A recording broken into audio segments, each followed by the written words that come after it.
en la mansión Valdés, donde los pisos brillaban como espejos y el silencio costaba más que el oro, había un cuarto que nadie quería mirar, no porque estuviera sucio, no porque faltara lujo, sino porque dentro de ese cuarto la vida había quedado quieta. Ahí estaba Mateo, el hijo del billonario Héctor Valdés, un niño de 8 años, con ojos enormes y atentos, y un cuerpo que no respondía. Nació paralizado, y nunca habló. Los doctores dijeron palabras frías, irreversible, sin señales, solo cuidados. Pero lo que nadie dijo fue lo que eso le hizo al padre. Héctor era un hombre que compraba empresas como quien compra pan, un hombre que controlaba mercados, pero no podía controlar ese pequeño pecho subiendo y bajando. Cada noche, él se paraba en la puerta del cuarto de Mateo, sin entrar, como si entrar fuera aceptar que el dinero no servía ahí. La mansión estaba llena de empleados, enfermeras, terapeutas, guardias. Y sin embargo, el niño estaba solo, hasta que llegó Lucía, la nueva empleada doméstica. Pobre, silenciosa, con manos gastadas y mirada firme. Desde el primer día, ella vio a Mateo como nadie lo veía, como un niño vivo. Una madrugada, Héctor se despertó por un sonido extraño. No era alarma, no era gritos, era una voz suave, una canción. Venía del cuarto de su hijo. Héctor caminó descalzo por el pasillo, con el corazón golpeándole la garganta. Se detuvo frente a la puerta, entreabierta, y entonces lo vio. Lo que Lucía estaba haciendo con Mateo lo dejó sin aire. No era normal, no era permitido. Y, por un segundo, Héctor sintió una rabia antigua, y también un miedo profundo, porque en ese instante entendió algo terrible. Alguien estaba tocando la parte de su hijo que él nunca se atrevió a tocar. Y lo peor era que Mateo parecía estar respondiendo. Héctor Valdés tenía todo lo que el mundo llama éxito. Una casa enorme, autos brillantes, trajes perfectos, reuniones con gente poderosa. Pero su mirada siempre estaba cansada. No por trabajo, por culpa. Cuando Mateo nació, el parto fue un desastre. Hubo complicaciones, falta de oxígeno, alarmas, médicos corriendo. Al final, el bebé respiró, pero no se movió. Los meses pasaron. Mateo creció, pero no caminó. No levantó las manos. No dijo papá. Solo miraba. La madre, Renata, no soportó. Aguantó un año y luego se fue con una frase que todavía cortaba como vidrio. Yo no puedo vivir viendo esto. No puedo. Héctor lo tomó como traición. Pero la verdad era otra. Él también no podía. Solo que lo escondía detrás de dinero y orgullo. Contrató a los mejores doctores. Luego a los mejores terapeutas.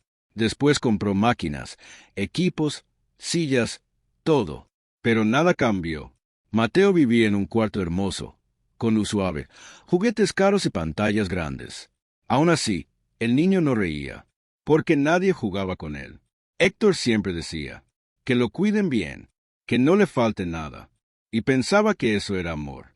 Lucía llegó en un día lluvioso, con una maleta vieja y un uniforme que le quedaba grande. La contrató la administradora de la casa. Nadie preguntó mucho, solo necesitaba manos. La primera vez que Lucía vio a Mateo, se quedó quieta, no con lástima, sino con respeto. Se acercó despacio y le habló como si pudiera contestar. Hola, campeón, ¿cómo amaneciste hoy? La enfermera la miró raro. No te encariñes. Él no responde. Igual escucha, dijo Lucía. Desde ese día, Lucía hacía su trabajo, pero siempre encontraba un momento para entrar al cuarto. Le limpiaba la cara con cuidado, le acomodaba la almohada, y le contaba cosas simples, lo que vio en el jardín, el sabor del pan, una historia de su infancia. Mateo no se movía, pero sus ojos la seguían. Una tarde, Héctor la vio saliendo del cuarto y frunció el ceño. ¿Qué haces ahí tanto tiempo? Lucía bajó la mirada. Solo le hablo, señor. No le llenes la cabeza de tonterías.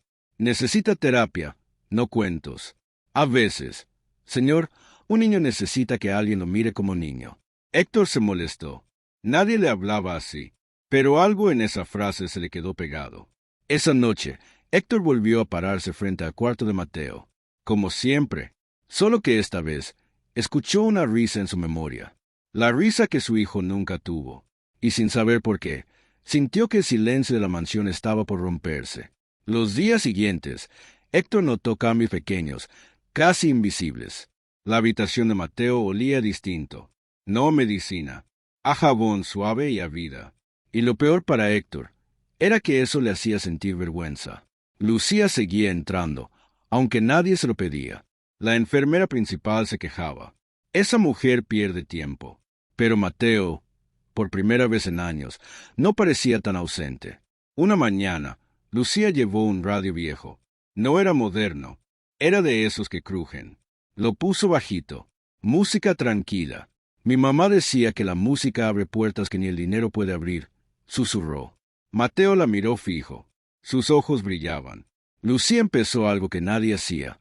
Le tocaba las manos, no por moverlas, sino por sentirlas. Le masajeaba los dedos.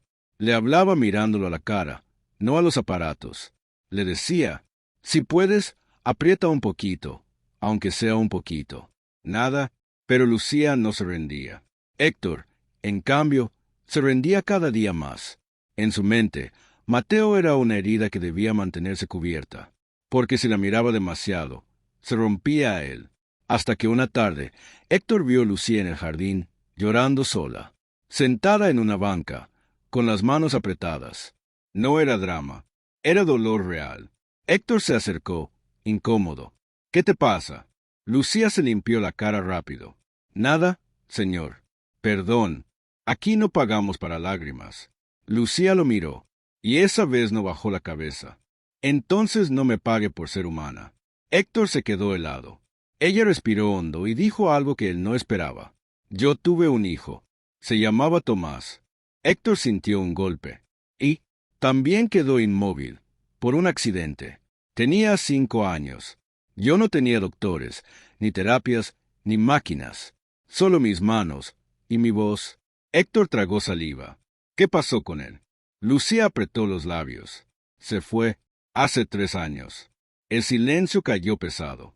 Héctor quiso decir algo, pero no pudo. Por primera vez, alguien en su casa tenía un dolor que no se compraba. Y esa mujer lo llevaba encima sin esconderlo. Esa noche, Héctor no fue a su oficina privada. No tomó whisky. No revisó correos. Solo caminó por el pasillo una y otra vez, hasta que escuchó otra vez música y una voz cantando bajito. La puerta del cuarto de Mateo estaba entreabierta. Héctor se acercó, con la respiración corta, y lo que vio dentro hizo que su sangre se enfriara. Lucía estaba sentada al lado de Mateo, sosteniendo una tijera pequeña, y en la otra mano, algo que Héctor reconoció de inmediato. Era un papel, un documento médico, y ella lo estaba leyendo con lágrimas, como si ahí estuviera la verdad que todos le escondían. Héctor abrió la puerta con fuerza. ¿Qué estás haciendo? Lucía se levantó de golpe, pálida. El documento temblaba en sus manos. La enfermera, que estaba cerca, corrió. Señor, yo no sé cómo ella consiguió eso. Héctor arrebató el papel. Sus ojos recorrieron las líneas. Era un informe viejo, de cuando Mateo era bebé. Y entonces lo vio. Una frase que lo golpeó como un puño. Daño neurológico agravado por retraso en intervención. Posible negligencia en sala. Héctor sintió que el aire se le fue. Esto es mentira, murmuró, pero su voz no tenía fuerza. Lucía lloraba en silencio. Yo no quería leerlo, señor. Estaba guardado en la carpeta de la enfermera. Se cayó y yo lo vi. Héctor miró a la enfermera, que empezó a temblar. ¿Desde cuándo tienes esto? Señor, fue orden de la señora Renata. Ella dijo que no debía alterarlo. Héctor quedó paralizado. Renata, su exesposa, la madre de Mateo. Lucía habló, con dolor. Hay cosas que se notan, señor. Yo cuidé a mi hijo. Yo aprendí a escuchar a los doctores. Y esto dice que quizá Mateo no nació así, que algo pasó después. Héctor sintió náuseas. La enfermera balbuceó. La señora tenía miedo. Ella no quería demandas, ni escándalo. Héctor avanzó, con los ojos llenos de fuego. ¿Miedo? Era nuestro hijo. La enfermera se arrodilló.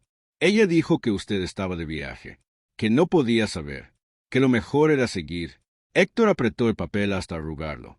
En su mente, recordó ese día, él firmando contratos en otro país, Renata llamándolo, él diciendo, «Estoy ocupado, resuélvelo con doctores». Y luego, el silencio. De pronto, Héctor miró a Mateo. El niño lo observaba. Sus ojos estaban muy abiertos, como si entendiera. Y ahí fue cuando Héctor notó la otra cosa. Lucía había puesto una pequeña cinta alrededor de la muñeca de Mateo con un cascabel suave. Cada vez que ella movía su mano, el cascabel sonaba. Lucía se acercó al niño otra vez, temblando. «Perdón, perdón, mi amor». Y le habló con una ternura que rompía. «Si me escuchas, aprieta, solo un poquito». Héctor miró. No quería ilusionarse. No quería romperse más. Pero entonces, el cascabel sonó. Muy leve. Casi nada. Héctor se quedó congelado. Lucía volvió a intentarlo. «Aprieta otra vez, Mateo, por favor». El cascabel sonó de nuevo. 2 veces. No fue un accidente. No fue el viento. No fue imaginación. Héctor cayó de rodillas como si le hubieran quitado las piernas a él. Se llevó las manos a la cara. «Dios», susurró. «¿Tú puedes?» Mateo no habló. No se movió más. Pero sus ojos se llenaron de lágrimas. Y en ese instante, Héctor entendió la verdad más cruel. Su hijo llevaba años atrapado, esperando a que alguien creyera en él. A la mañana siguiente, la mansión se convirtió en una tormenta. Héctor no fue a la empresa. No contestó llamadas. Solo hizo una cosa.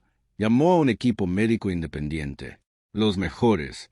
Pero esta vez, no por orgullo, sino por esperanza. También llamó a su abogado. Y pidió algo más, localizar a Renata. Cuando Renata llegó esa noche, venía elegante, perfumada, como si nada. «¿Qué pasa ahora?», dijo, molesta. «Me llamas como si fuera una criminal». Héctor la esperaba en la sala. El documento estaba sobre la mesa, al lado de un juguete viejo de Mateo que nadie tocaba. «Siéntate», dijo él, con voz fría. Renata miró el papel y se puso blanca. «¿Quién te dio eso?». «Eso no importa. Lo que importa es que lo escondiste». Renata apretó la cartera. «Héctor, tú no entiendes. Yo estaba sola. Tú siempre estabas lejos. Y cuando pasó, me dijeron que podía destruirte. Demandas, prensa, tu empresa. Me importaba mi hijo». Gritó Héctor por primera vez en años. Renata levantó la voz también. «Y a mí también. Pero yo no tenía tu fuerza. Yo tuve miedo». Héctor respiró, temblando. «¿Sabes qué es lo peor? Que no solo me lo escondiste a mí, se lo escondiste a él. Le robaste la posibilidad de luchar». Renata miró hacia el pasillo, como si quisiera huir. Él no iba a mejorar. «No lo sabes». Héctor golpeó la mesa. Nadie lo intentó de verdad. En ese momento, Lucía apareció a la puerta. Dudó. Renata la vio y el desprecio se le notó en la cara. «¿Y esta qué hace aquí?». Héctor se giró hacia Lucía con ojos mojados. «Ella hizo lo que nosotros no hicimos». Renata soltó una risa amarga. «¿Ahora una empleada te enseña a ser padre?». Lucía respiró hondo. «No, señora. Solo le recordé a su hijo que todavía existe». Renata se levantó furiosa. «Tú no tienes derecho». Lucía no gritó. Solo dijo, suave, como quien habla con una herida abierta: «Yo enterré a mi hijo. Y aún así, si pudiera volver un día atrás, habría peleado más. No por milagros, sino por amor». Ese silencio partió la sala. Renata se quebró. Sus ojos se llenaron de lágrimas por primera vez. Yo no pude», susurró. «Cada vez que lo veía, me moría por dentro». Héctor se acercó, no con ternura, con verdad. «Pues ahora míralo, y quédate, aunque duela». Renata bajó la cabeza. Esa noche, Héctor entró al cuarto de Mateo. No se quedó en la puerta. Caminó hasta la cama. Le tomó la mano. Sus manos temblaban más que las del niño. «Perdóname», dijo Héctor. «Yo pensé que pagar era amar, y me equivoqué». Mateo lo miró fijo, y una lágrima bajó lentamente por su mejilla. Los exámenes nuevos tardaron días, pero el ambiente en la mansión ya era otro. No era más feliz, era más real. Los doctores confirmaron algo que cambió todo. Mateo tenía daño severo, sí, pero también tenía pequeñas respuestas. Señales mínimas que, con terapia constante y amor verdadero, podían crecer. No prometieron un milagro, prometieron una oportunidad. Héctor, por primera vez, entendió que una oportunidad ya era un tesoro. Renata empezó a ir todos los días.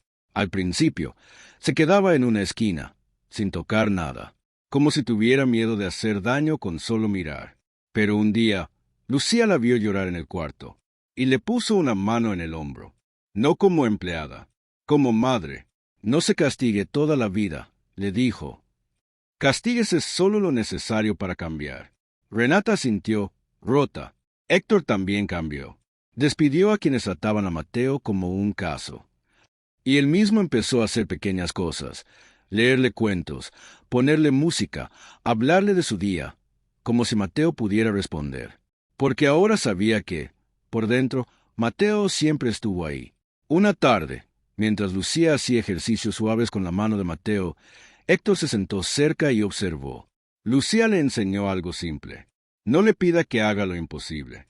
Pídale lo pequeño, y celebre lo pequeño como si fuera gigante. Héctor tragó saliva. Yo siempre quise resultados grandes. Por eso sufrió más, respondió ella. Porque el amor no se mide con logros. Se mide con presencia. Ese día, Héctor le puso a Mateo un pequeño botón adaptado, conectado a un sonido.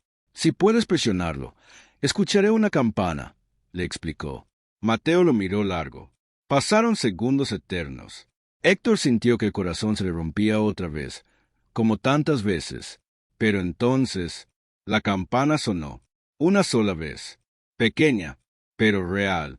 Héctor se llevó la mano a la boca. Sus ojos se llenaron de lágrimas. Renata, que estaba detrás, cayó en una silla y lloró sin parar. Lucía no celebró con gritos.